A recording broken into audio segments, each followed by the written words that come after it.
Hi, this is Steve Gauthier, and this is my segment on politics.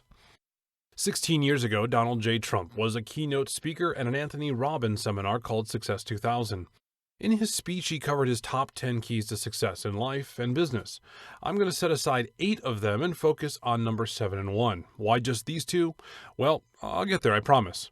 First, we need to address those people living under a rock. Donald J. Trump, like it or not, is the inevitable Republican nominee, barring some strange event at the convention or abduction from space aliens.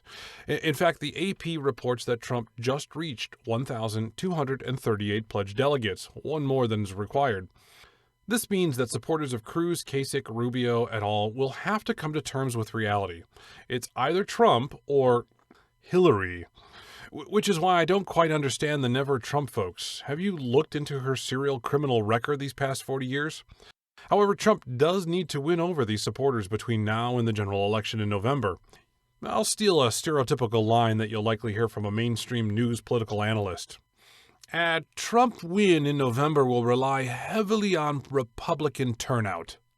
Oh, really? Well, that's just profound. Anyhow, this brings us back to Trump's keys to success, item 1 and 7. How can a Cruz, Kasich, Rubio, Bush, you know what, let's just call them the 16. How can a 16 supporter back Trump? Simply by following Trump's own advice for success. A prenup. Yes, a prenuptial agreement. Trump felt this was so important in his 2000 speech, perhaps because of several failed marriages, that he made sure to put it in the list twice. The 16 supporters should insist on a prenup from Trump before laying down their vote in November and being wed to him for the next 4 years. So what should this prenup say?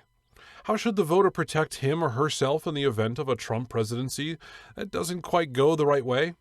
Well, I've taken the liberty to draft a few key items. I'm sure each of these could be tweaked and many more added on, but this will get the conversation rolling. First, let's cover items considered a breach of the agreement. Number 1.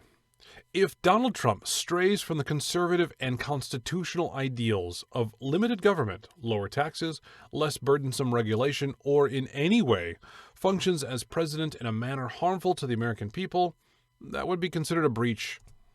Number 2.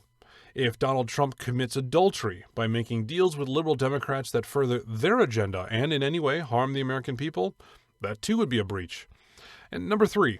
If Donald Trump attempts to further expand the authority of the presidency by operating outside the bounds of the Constitution, i.e., using executive orders to legislate rather than going through Congress, he really must use executive orders to execute the law, not interpret it, and certainly not to write it. Number 4. If Donald Trump uses Twitter as the sitting president of the United States in any manner, other than to promote a positive agenda or point out successes for the American people, that too I would consider a breach. Look, I chuckle and even applaud on occasion Trump's unconventional use of social media as a presidential candidate, but as president, he really ought to comport himself in a manner more befitting the office. Okay, so now we've got those nailed down. What else should happen if Trump were to violate any of these? Anyone? Some ideas? That sounds good. Oh, I like that one. Fantastic. I tell you what, I'll compile them. Here they are. Number 1, Trump is a man of money, so how about $1 million fine for each breach of the prenup paid to the national debt, or perhaps to a rotating list of charities serving America's veterans? Number 2, each prenup violation that adds $1 of cost or burden to the American people must be countered with a $4 reduction. So let's say $1 billion worth of tariffs are put in place. Trump must find $4 billion in tax and regulatory cuts to counteract this. Just for those that don't know, tariffs are essentially taxes people will have to pay on goods and services because corporations technically don't pay taxes. They pass it down to the consumer. Number 3.